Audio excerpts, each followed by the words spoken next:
திருக்குரான் சூரா அல் கியாமாவில் அத்தியாயம் 75 வசனங்கள் 3 மற்றும் 4 இறந்து போய் புதைக்கப்பட்ட ஒரு மனிதன் அவனுடைய எலும்புகள் சிதைந்து மண்ணோடு மண்ணாகிவிட்ட பிறகு அவனுடைய எலும்புகளை எவ்வாறு ஒன்று திரட்டி நியாய தீர்ப்பு நாளன்று மறுபடியும் எப்படி கொண்டு வர முடியும் என்ற நிராகரிப்பாளனின் கேள்விக்கு படைப்பாளன் என்ன பதில் சொல்கிறான்? அதற்கு படைப்பாளனின் பதில், அவன் எலும்புகளை மட்டும் ஒன்று திரட்டவில்லை, நாமோ அவனுடைய விரல்களின் நுனியை கூட மிக துல்லியமாக அமைப்பதற்கு ஆற்றல் பெற்றுள்ளோம். திருக்குரான் இங்கு என்ன சொல்ல வருகிறது? எலும்புகளை மட்டுமல்ல, உங்கள் விரல்களின் நுனியை கூட என்னால் துல்லியமாக அமைக்க முடியும் என்பதற்கு என்ன அர்த்தம்? 1880 சர் பிரான்சிஸ் கோல்ட் விரல் ரேகையை பதிவு செய்கின்ற நுட்பத்தை முதலாக கண்டறிந்து இந்த உலகிற்கு சொன்னார். எந்த இரண்டு மனிதர்களது விரல் ரேகையும் ஒன்று போல் இருக்கவே இருக்காது. கோடிக்கணக்கான மனிதர்களில் கூட ஒரே வடிவத்தை கொண்ட இரண்டை நீங்கள் பார்க்கவே முடியாது என்று அவர் சொன்னார். ஒவ்வொரு மனிதனுக்கும் வெவ்வேறு விரல் ரேகைகள் இருக்கும், ஒரே வடிவத்தை கொண்டதாக இருக்காது. இன்று காவல்துறையினர், FBI, CIA, CID இவர்கள் எல்லோரும் குற்றவாளிகளை கண்டுபிடிக்க விரல் ரேகையை தான் பயன்படுத்துகிறார்கள், மனிதர்களை அடையாளம் காட்ட. யோசித்து பாருங்கள், 1880 சர் பிரான்சிஸ் கோல்டால் கண்டுபிடிக்கப்பட்ட ஒன்று திருக்குரானில் 1400 ஆண்டுகளுக்கு முன்பாக இடம் பெற்றுவிட்டது. உங்கள் எலும்புகளை மட்டுமல்ல, அதை விட்டுவிடுங்கள், உங்கள் விரல் நுனிகளை கூட என்னால் மறுபடியும் அமைக்க முடியும் என்று படைப்பாளன் சொல்கிறான். நான் என் சொற்பொழிவை முடிப்பதற்கு முன் திருக்குரானில் இடம்பெற்றுள்ள இன்னொரு விஞ்ஞான உண்மையை சொல்ல விரும்புகிறேன். தகட ஷான் என்று ஒரு பேராசிரியர் இருக்கிறார். அவர் தாய்லாந்து நாட்டை சேர்ந்தவர். அவர் வலி உணர்ச்சியை குறித்து ஆராய்ச்சி செய்வதில் அதிக நேரத்தை செலவழித்தார்.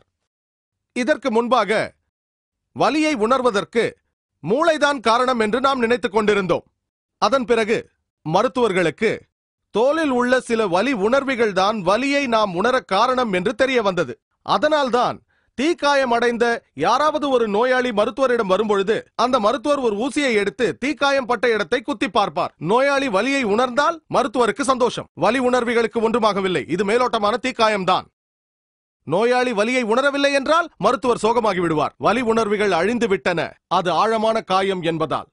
பேராசிரியர் தகட ஷான் திருக்குரான் வசனத்தின் மொழிபெயர்ப்பை படித்தார். அது குறித்து அவரிடம் கருத்து கேட்கப்பட்டது. திருக்குரான் சூரா அன்-நிசா அத்தியாயம் 4 வசனம் 56 எவர்கள் நம் சான்றுகளை மறுக்கின்றார்களோ அவர்களை நிச்சயம் நாம் நரகில் வீசி எறிவோம். அவர்களுடைய உடல் தோள்கள் கருகிவிடும் போதெல்லாம் வேறு தோள்களை அவர்களுக்கு மாற்றிக்கொண்டே இருப்போம். வேதனையை அவர்கள் நன்கு சுவைத்துக் கொண்டே இருப்பதற்காக. திருக்குரானில் அவர்களது தோள்கள் கருகிய பிறகு அவர்களுக்கு புது தோள்கள் கொடுக்கப்படும் என்று சொல்லப்பட்டிருக்கிறது. அதற்கு வலியை உணரக்கூடிய வலி உணர்வுகள் தோலில் உண்டு என்பதுதானே அர்த்தம். திருக்குரான் சொல்கிறது, எவர்கள் நம் சான்றுகளை மறுக்கின்றார்களோ அவர்களை நிச்சயம் நரகில் வீசி எறிவோம். அவர்களுடைய உடல் தோள்கள் கருகிவிடும் போதெல்லாம் வேறு தோள்களை அவர்களுக்கு மாற்றிக்கொண்டே இருப்போம். வேதனையை அவர்கள் நன்கு சுவைத்துக் கொண்டே இருப்பதற்காக. நம் அனைவருக்கும் ஹிட்லரை தெரியும். இந்த உலகத்தின் மிகப்பெரிய பயங்கரவாதி அவர்தான். 60 லட்சம் யூதர்களை அவர் கொன்றார் என்று வரலாறு சொல்கிறது. 60 லட்சம் யூதர்களை அவர் எரித்தே கொன்றார் என்று வரலாறு சொல்கிறது. இன்று ஹிட்லரை கைது செய்தால் அவருக்கு என்ன தண்டனை கொடுப்பீர்கள்? என்ன தண்டனை? ஒருவேளை எரிக்கலாம். அது நியாயமாகுமா? அதனால் ஒரு உயிருக்குத்தான் ஈடு செய்ய முடியும். மீதமுள்ள 59,99,999 மரணங்களுக்கு என்ன பதில்? என்ன செய்ய போகிறோம்?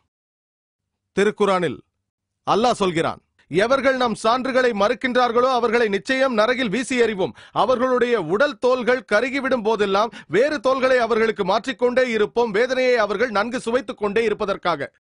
ஹிட்லரை 10 லட்சம் முறை தீயில் எரிய விடலாம், 60 லட்சம் முறை தீயில் எரிய விடலாம், ஆனால் இந்த உலகத்தில் அது முடியாது. திருக்குரானின் இந்த அற்புதமான வசனம் பேராசிரியர் தகட ஷானிடம் காண்பிக்கப்பட்ட பொழுது 1400 ஆண்டுகளுக்கு முன்பாக வந்த ஒரு புத்தகத்தில் வலி உணர்வுகளை குறித்து எழுதப்பட்டிருக்கிறது என்பதை அவரால் நம்ப முடியவில்லை. பிறகு பேராசிரியர் கீத் மோர் போன்ற மற்ற விஞ்ஞானிகளுடன் ஆலோசனை செய்த பிறகு, மொழிபெயர்ப்பை படித்த பிறகு, அதன் விளைவாக ரியாதில் நடந்த 8வது மருத்துவ மாநாட்டில் அனைவரின் முன்பாக அவர் சொன்னார், லா இலாஹா இல்லல்லாஹ் முஹம்மது ரசூலுல்லாஹ். அல்லாவை தவிர வேறு இறைவனில்லை, முகமது நபி அவர்கள் அல்லாவின் இறை தூதர் என்று சாட்சி பகர்ந்தார். மறுபடியும் நம் நாத்திக நண்பரிடம் வந்து 1400 ஆண்டுகளுக்கு முன்பாக இவை அனைத்தையும் திருக்குரானில் யாரால் சொல்லியிருக்க முடியும் என்ற கேள்வியை கேட்போம். அந்த நாத்திகரிடத்திலிருந்து வரக்கூடிய பதில் என்னவாக இருக்கும்? படைப்பாளன், தயாரிப்பாளன், கண்டுபிடிப்பாளன், உற்பத்தியாளன், செய்தவன் இந்த படைப்பாளன், இந்த உற்பத்தியாளன், இந்த தயாரிப்பாளன், இந்த கண்டுபிடிப்பாளனை முஸ்லிம்களான நாங்கள் அல்லாஹ் என்கிறோம், அவனை இறைவன் என்கிறோம். ஆகவே திருக்குரானின் உதவியோடு விஞ்ஞான பூர்வமாக அல்லாஹ் சுப்ஹானஹு வ தஆலா இருப்பதை நம்மால் நிரூபித்திட முடியும். திருக்குரானை வைத்து மட்டும்தான் என்னால் விஞ்ஞான பூர்வமாக இதை நிரூபித்திட முடியும். ஏனென்றால் இன்றைய விஞ்ஞானம் இன்னும் அந்த அளவுக்கு வளரவில்லை. எல்லாவற்றையும் நிரூபிக்க முடியாது. ஏனென்றால் திருக்குரானில் இருக்கும் அநேக விஷயங்களை விஞ்ஞானம் இன்னும் கண்டுபிடிக்கவே இல்லை. அதனால் நிரூபிக்க முடியாது. ஆனால் திருக்குரானின் ஒரு வசனம் கூட விஞ்ஞானத்திற்கு முரணானது அல்ல. ஆல்பர்ட் ஐன்ஸ்டைன் பெரும் வேதியியல் விற்பனரும் நோபல் பரிசு பெற்றவரும் ஆவார். அவர் சொன்னார், மதமில்லாத விஞ்ஞானம் நொண்டி, விஞ்ஞானம் இல்லாத மதம் குருடு என்று அவர் சொன்னார்.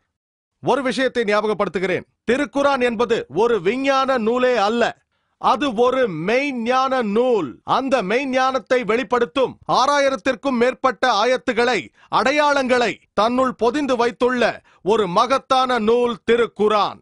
திருக்குரானில் 6000 அத்தாட்சிகள் உள்ளன, அதாவது 6000 ஆயத்துகள் உள்ளன. அந்த 6000 ஆயத்துகளில் 1000த்திற்கும் மேற்பட்டு விஞ்ஞானத்தை குறித்து பேசுகின்றன. விஞ்ஞானத்தின் உதவியோடு திருக்குரான் இறைவனின் வார்த்தைகள் என்று நான் நிரூபிக்க முயற்சி செய்யவில்லை. ஏனென்றால் என்னை பொறுத்த வரையில் விஞ்ஞானம் முழுமையானது அல்ல, அது முடிவானதும் அல்ல. என்னை பொறுத்த வரையில் திருக்குரான் தான் எனது அளவுகோல். நான் நாத்திகர்களின் அளவுகோலை பயன்படுத்தி, முஸ்லிம் அல்லாதவர்களின் அளவுகோலை பயன்படுத்தி, ஏனென்றால் அவர்களுக்கு விஞ்ஞானம் முழுமையானது, அவர்களது அளவுகோலான விஞ்ஞானத்தை பயன்படுத்தி அதை என்னுடைய அளவுகோலான திருக்குரானுடன் ஒப்பிட்டு பார்த்து உங்களுக்கு இன்று நேற்று தெரிய வந்த விஷயங்கள் 1400 ஆண்டுகளுக்கு முன்பாக திருக்குரானில் சொல்லப்பட்டு விட்டது என்று நிரூபித்திருக்கிறேன். என்னை பொறுத்தவரையில் திருக்குரான் தான் முழுமையானது, விஞ்ஞானம் அல்ல. அவர்களுடைய அளவுகோலை பயன்படுத்தி என்னுடைய அளவுகோலுடன் ஒப்பிட்டு பார்க்கிறேன்.